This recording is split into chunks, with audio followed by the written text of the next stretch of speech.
Good day everyone! So mauday ni ang kaganapan sa amo ang life as a nursing student.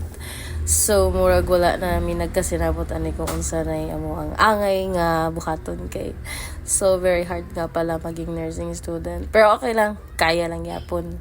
Basta para sa future.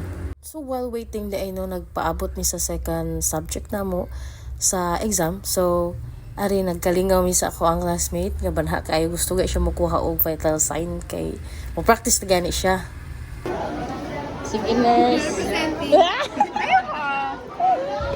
Ayuha siya na nurse. Oh, para maulian si kuya. Agoy, dili ka wala si nurse.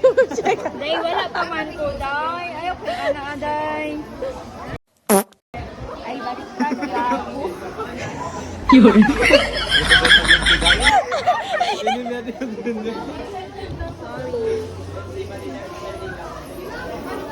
Ilang mo mo na patas. Taat.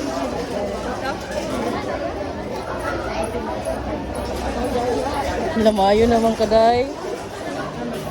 Bakay!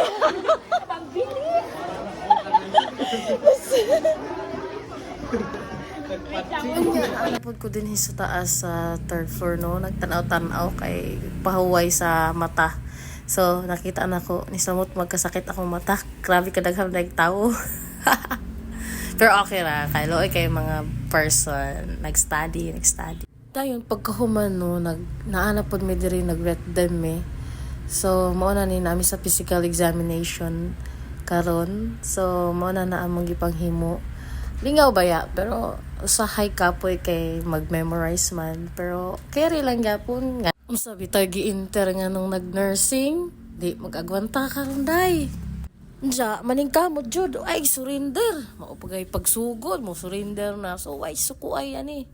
So maora to og thank you sa pagtan-aw. Unja unta masundan pa niya to ang pag video no pag share bas kinabuhi sa nursing. So maora to.